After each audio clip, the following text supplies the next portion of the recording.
జ్యోతిష శాస్త్రం ప్రకారం ఈ డిసెంబర్ 11వ తేదీ బుధవారం రోజున వృశ్చిక రాశి వారు ఎటువంటి శుభ అశుభ ఫలితాలను పొందుతారో తెలుసుకోవాలంటే ఈ వీడియోని స్కిప్ చేయకుండా పూర్తిగా చూడండి. అలాగే తప్పకుండా మా ఛానల్ని సబ్స్క్రైబ్ చేసుకోండి. ఈ డిసెంబర్ 11వ తేదీ బుధవారం రోజు వృశ్చిక రాశి వారు చిరాకు పడుతూ నిద్రలేస్తారు. గోచారం ప్రకారం దాదాపుగా మధ్యాహ్నం 12 గంటల వరకు కూడా చిరాగ్గానే నడుస్తూ ఉంటుంది. అందుకే ఎటువంటి ముఖ్యమైన కార్యక్రమాలు ఉన్నా సరే 12 గంటల తరువాతనే ప్లాన్ చేసుకోండి. ప్రయాణాలను వాయిదా వేసుకోవాల్సిన స్థితిగతులు కనిపిస్తున్నాయి. దృష్టి దోషాలు కొంచెం ఇబ్బంది పెడతాయి. రహస్య శత్రువుల పట్ల జాగ్రత్తగా ఉండాలి. మామూలుగా అయితే ఈరోజు ఆర్థికపరమైన వ్యవహారాలు, అప్పులు చేయడం మరియు తీసుకోవడం లాంటివి, బంగారం కుదవ పెట్టడాలు, డాక్టర్ సంప్రదింపులు, పెద్దవారిని కలవడం, భూముల క్రయ విక్రయాలకు సంబంధించి తుది నిర్ణయాలు తీసుకోవడం, ఫిర్యాదులు చేయడానికి చేసే ప్రయత్నాలు, కీలకమైన చర్చల్లో పాలు పంచుకోవడానికి, మీటింగ్స్కి హాజరు కావడానికి, ముఖ్యమైన వస్తువులను కొనుగోలు చేయడానికి, కీలకమైన లావాదేవీలకు ఇలాంటి వ్యవహారాలన్నీ 12 గంటల తరువాతే సక్సెస్ అవుతాయి. అలాగే ప్రభుత్వ కార్యాలయాల్లో పనిచేసేవారు, ఉన్నతమైన పదవుల్లో ఉన్నవారు, సంతకాలకు విలువ ఉండే ఉద్యోగాలు చేస్తున్నవారు, వీరంతా కూడా ఈరోజు చాలా జాగ్రత్తగా ఉండాలి. అదేవిధంగా ఒకరి సహాయం అడగడానికి, పెట్టుబడుల అంశంలో కీలకమైన నిర్ణయాలు తీసుకోవడానికి కూడా కాలం అనుకూలంగా ఉంది. మొత్తం మీద చెప్పాలంటే ఈరోజు మీరు ఏ పని చేసినా సరే 12 గంటల తరువాతే చేయండి. ఈ బుధవారం రోజు వృశ్చిక రాశి వారు చిలక ఆకుపచ్చ రంగు దుస్తులను ధరించకండి. విష్ణు సహస్రనామ స్తోత్రాలను పారాయణం చేయండి.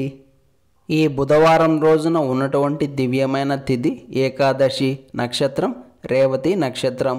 రాహుకాలం మధ్యాహ్నం 12 గంటల నుండి 1:30 వరకు. యమగండం ఉదయం 7:30 నుండి 9 గంటల వరకు. అలాగే ఈ రోజు యొక్క శుభ సమయాలు ఉదయం 9:42 నుండి 10:20 వరకు. అదేవిధంగా సాయంత్రం 4:50 నుండి 5:35 వరకు. ఈ రోజు యొక్క పంచాంగం ప్రకారం పెళ్లి చూపులకు, వివాహాలకు, శుభకార్యాలకు, నిశ్చితార్థాలకు, క్రయ విక్రయాలకు, అగ్రిమెంట్లకు, అలాగే విద్య మరియు వ్యాపార ప్రారంభాలకు కాలం అనుకూలంగా ఉంది. ఈ బుధవారం రోజు మీరు చేసే పనులు విజయవంతం కావాలంటే ఆవుకు ఆకుకూరలు కానీ లేదా పచ్చిగడ్డిని కానీ తినిపించి ఆ తరువాత దినచర్యను ప్రారంభం చేయండి. అంతా శుభమే కలుగుతుంది. ఈ బుధవారం రోజు సాక్షాత్తు శ్రీకృష్ణ పరమాత్మ స్వరూపమైన మార్గశిరమాస శుక్లపక్ష శుద్ధమోక్ష ఏకాదశి వచ్చింది. ఈరోజు ఎవరైతే ఉపవాసం ఉండి శ్రీ లక్ష్మీ నారాయణలను పూజించి ఆరాధిస్తారో వారికి తప్పకుండా మోక్షం కలుగుతుంది. మీకు మాత్రమే కాకుండా మీ పితృదేవతలకు కూడా మోక్షం లభించే అవకాశం ఉంది. ఈ బుధవారం రోజు కూడా ప్రతి ఒక్కరూ ఓం కృష్ణాయ వాసుదేవాయ నమః అనే మంత్రాన్ని పదే పదే జపిస్తూ ఉండాలి.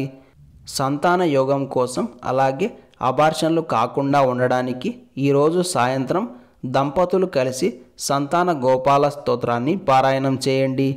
అప్పుగా డబ్బు ఇచ్చి వెనక్కి తీసుకోలేకపోతున్నారా? అలాగైతే ఈ చిన్న పరిహారాన్ని పాటించి మీ డబ్బులను తిరిగి పొందండి. మీరు చేయాల్సిందల్లా ఒక మంచి సమయాన్ని చూసుకొని 11 గోమతి చక్రాలను చేతిలో పెట్టుకొని నా డబ్బు నాకు తిరిగి వచ్చేలా చూడు దేవుడా అని మీ ఇష్ట దైవాన్ని స్మరించుకొని రావి చెట్టు దగ్గరకు వెళ్ళి అక్కడ ఒక గొయ్యి తీసి ఈ 11 గోమతి చక్రాలను పూడ్చిపెట్టండి. అయితే దేవాలయంలో ఉన్న రావి చెట్టు దగ్గరే పాతిపెట్టాల్సిన అవసరం లేదు.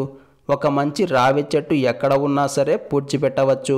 కాకపోతే కొంచెం లోతుగా ఉండే విధంగా చూసుకోండి. ఇంతటి విలువైన సమాచారాన్ని ప్రతిరోజు తెలుసుకోవాలంటే వెంటనే మా ఛానల్ని సబ్స్క్రైబ్ చేసుకోండి.